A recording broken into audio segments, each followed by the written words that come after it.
हरे कृष्णा। वैदिक warrior channel को subscribe कीजिए और आने वाले वीडियोस को सबसे पहले देखने के लिए बेल आइकन को प्रेस कीजिए। हरे कृष्णा। हरे कृष्ण दोस्तों, आज हम एक बहुत ही इम्पोर्टेंट और सीरियस टॉपिक के ऊपर डिस्कशन करने वाले हैं। शुरू करते हैं। सुसाइड एक ऐसा विषय है जिस विषय में अगर कोई कुछ बोलना चाहता है तो उसको बहुत सोच समझ के बोलना पड़ता है। तो आज का जो विषय है, इस विषय में मेरा कोई मत मैं आपको नहीं बता रहा हूँ। ये जो मत है ये भगवान श्री कृष्ण का मत है जो उन्होंने गीता में बोला है, और उसी को मैं आपके सामने बताऊंगा। भगवान श्री कृष्ण ने सुसाइड के ऊपर क्या क्या उपदेश भगवत गीता में दिए हैं, उन सारे उपदेशों को जानने के लिए वीडियो को पूरा देखिए। तो पहला उनका जो उपदेश है वो है भगवत गीता के 16वें चैप्टर के पहला श्लोक। अभयं सत्य संशुद्धिर ज्ञान यज्ञ व्यवस्थिति दानं दमश्च यज्ञश्च श्राद्धायस्तप आर्जवम्। इस श्लोक का जो पहला शब्द है वो शब्द है अभय। ये जो चैप्टर 16 है भगवत गीता का, इस चैप्टर में जो अच्छे क्वालिटीज है जिसको दिव्य गुण कहा जाता है, इन्हीं विषयों में यहाँ पे आलोचना किया गया है।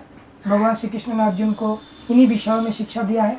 अर्जुन के साथ साथ हम सबको भी उन्होंने ये शिक्षा दिया है। इसमें जो पहला शब्द है वो है अभय। ये अभय मतलब है भयहीनता। आपको भयहीन रहना चाहिए। तो ये दुनिया जो है, ये जो प्रकृति, आपके आसपास जो आप जितनी भी चीज़ें आप देखते हो, आप खुद भी इसी क्रिएशन, ये जो यूनिवर्स, इसी का एक छोटा हिस्सा है। इसी क्रिएशन का जो क्रिएटर है, जो मेंटेनर है, वो है भगवान श्री कृष्ण। सबसे महत्वपूर्ण शास्त्र है भगवत गीता, जो कि भगवान श्री कृष्ण खुद बोले हैं कुरुक्षेत्र के युद्ध में अर्जुन को। तो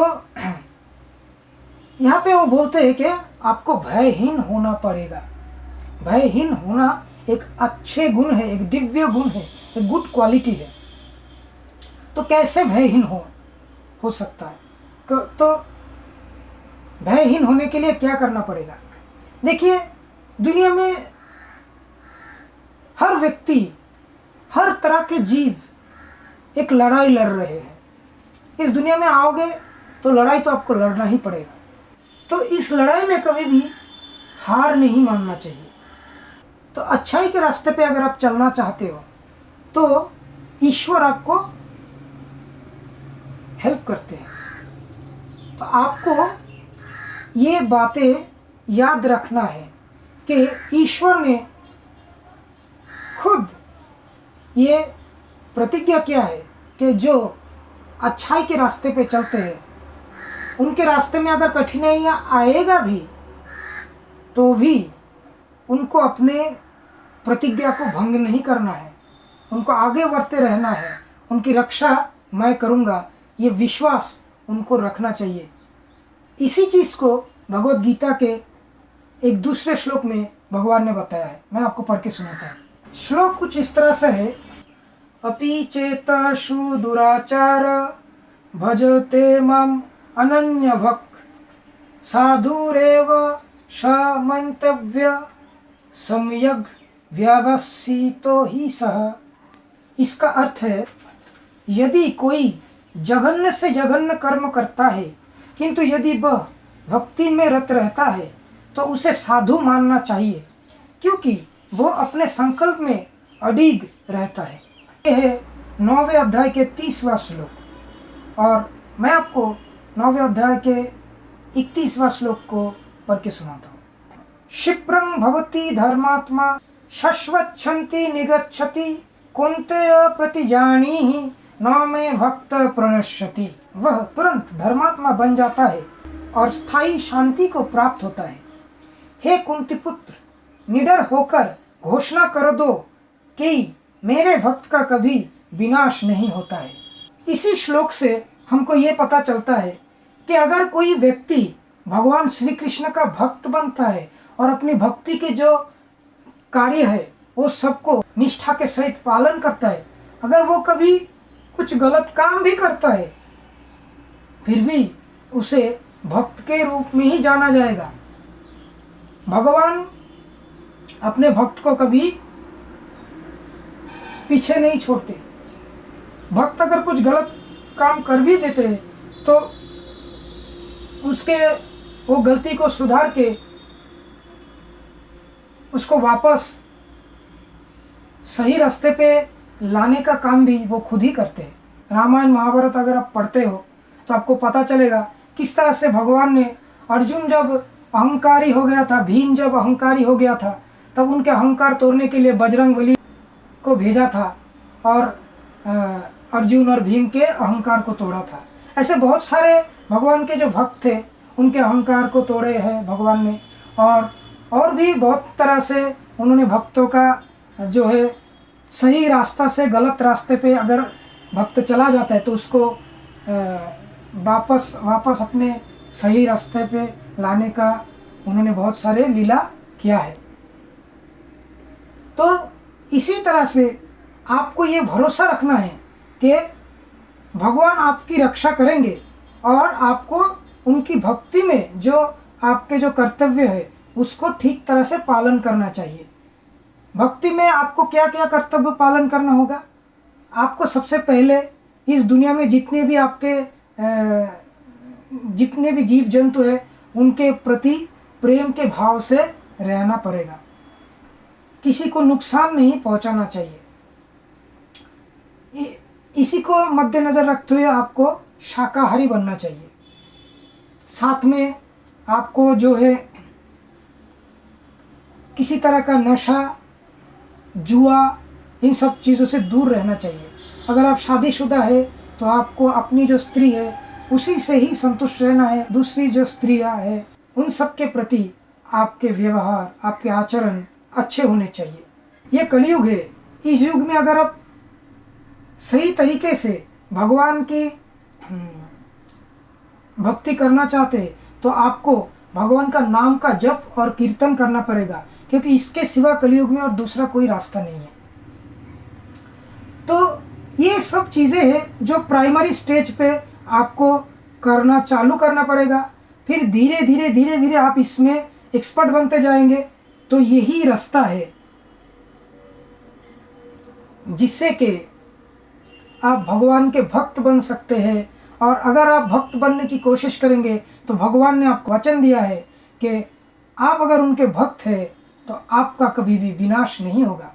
कितने भी कठिनाई क्यों ना आए भगवान आपकी रक्षा जरूर करेंगे, ऐसा भगवान ने वचन दिया है भगवद गीता के 9 नंबर चैप्टर के 31वां श्लोक में।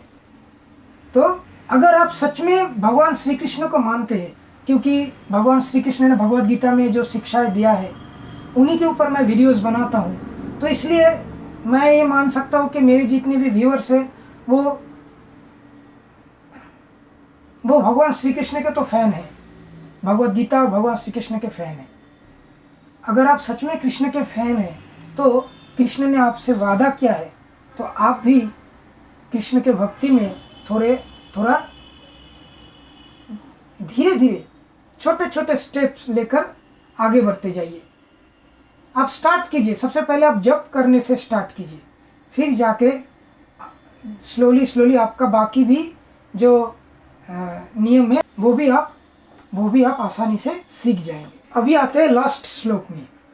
ये जो लास्ट श्लोक आज का इस टॉपिक के ऊपर, ये श्लोक है दूसरे अध्याय के 56 नंबर श्लोक।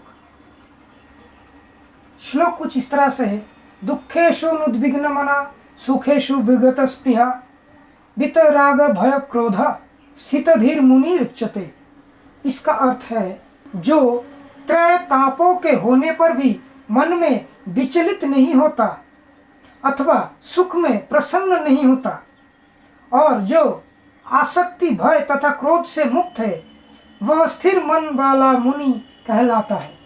इस श्लोक में भी आपको ये बात दोबारा सुनने को मिलेगा कि आपको भय से मुक्त रहना है। दुख में मन में चंचलता आती है, सुख में भी प्रसन्नता आती है, पर आपको उसमें भी थोड़ा रेगुलेशन रहना पड़ेगा। बहुत ज़्यादा खुश भी नहीं होना है, बहुत ज़्यादा दुखी भी नहीं होना है। इसको थोड़ा नियंत्रण में रखना है और आपको भय, क्रोध, काम, आसक्ति इन सब चीज़ों से भी मुक्त रहने की कोशिश करना है। अगर आप ये कर पाते हो तो आप एक स्थिर व्यक्ति, एक जेंटल पर्सन, आप एक मुनि कहलाओगे। तो यही बातें आपको समझना है कि भगवान श्री कृष्ण ने इस दुनिया को बनाया है। अभी उन्होंने दुनिया में जितने भी लोग हैं उन सब के कितने समस्याएं आ सकते हैं, इन सब के बारे में उनको पहले से ही मालूम है, क्योंकि उनका एक नाम है सर्वज्ञ, मतलब सब कुछ जानने वाला। तो वो अगर सब कुछ जानते तो हमारे जो समस्या है उनके बारे में भी उनको मालूम है। तो किस तरह से कौन से समस्या का क्या हल है ये भी उनको मालूम है।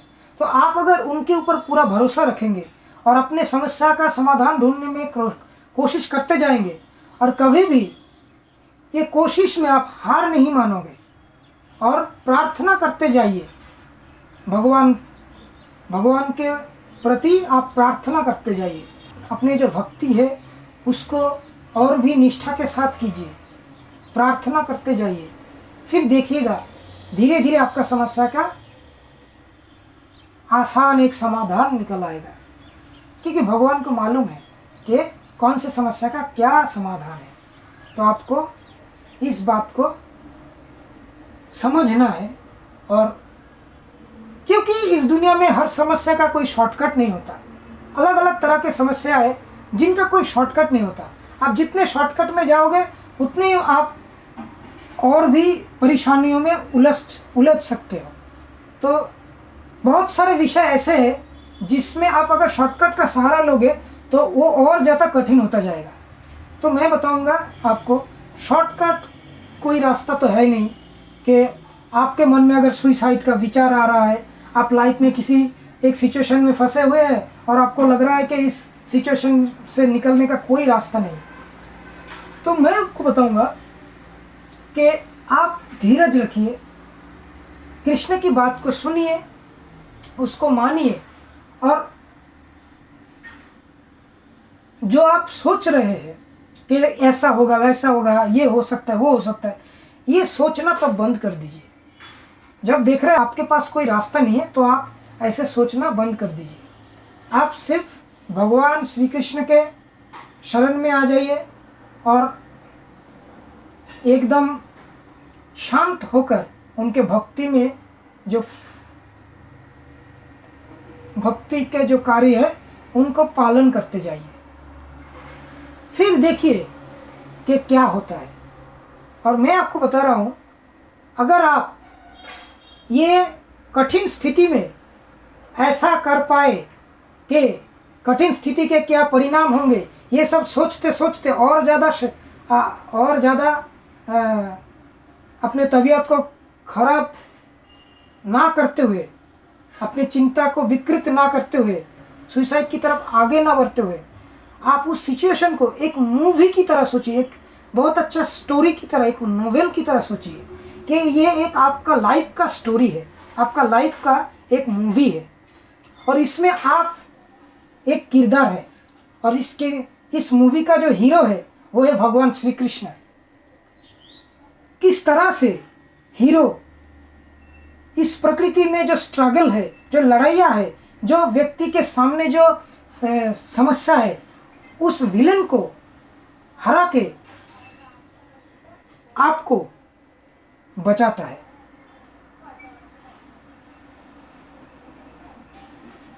किस तरह से वो इस दुनिया के जो लड़ाइयाँ है, जो कठिनाइयाँ है, जो एकदम असंभव दिख रहा है, ऐसे समस्या का समाधान निकाल के आपको बचाता है।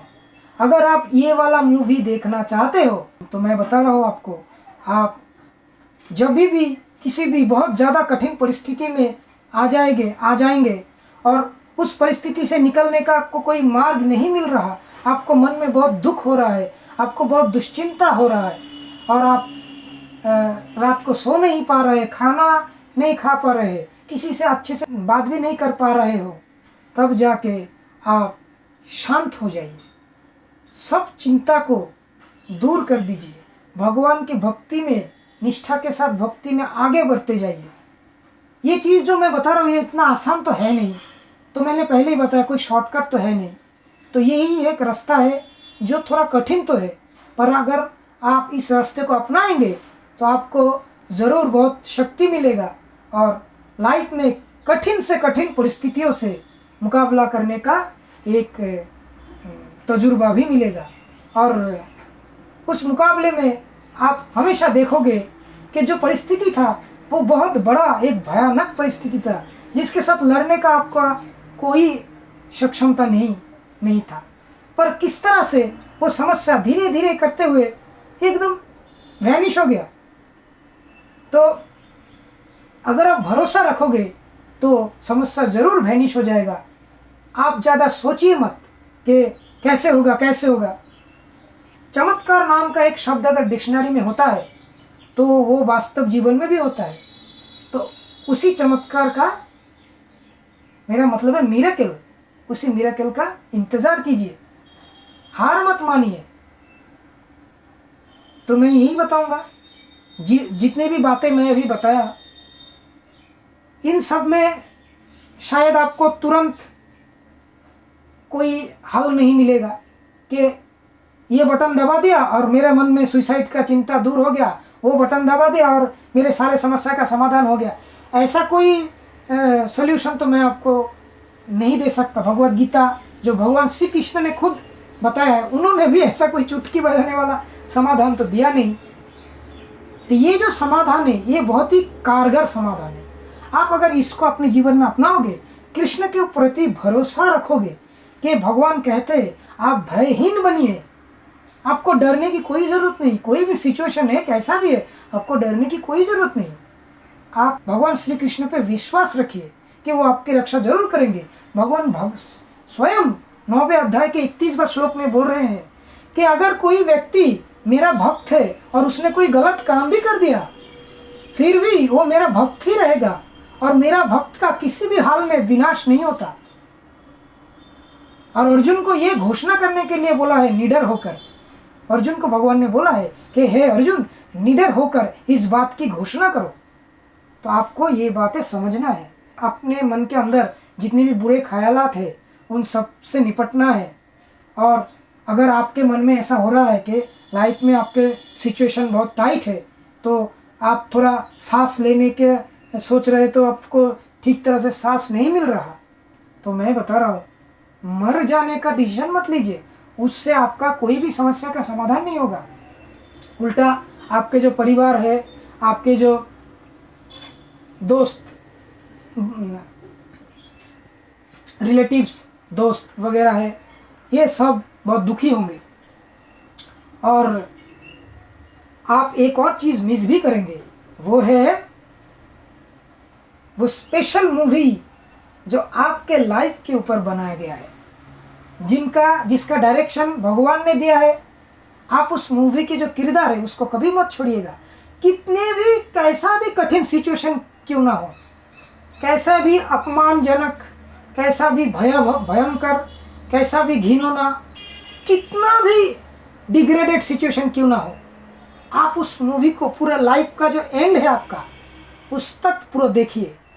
और मैं बता रहा हूँ अगर आप ऐसा देख सके और कोई गलत डिसीजन ना लिए, ऐसा देख सके, तो आपका लाइफ का जो एक्सपीरियंस होगा वो ऐसा एक्सपीरियंस होगा जो एक यूनिवर्सिटी में पढ़ाने लायक होगा। तो मेरी बात को आप गौर कीजिए, भगवत गीता से भगवान श्री कृष्ण की जो शिक्षा है उनके बारे में जानिए, भगवत गीता को पढ़िए और कृष्ण के किए गए वादों पे विश्वास रखिए। मुझे लगता है इससे आपका लाभ ही होगा, नुकसान नहीं होगा। हरे कृष्ण।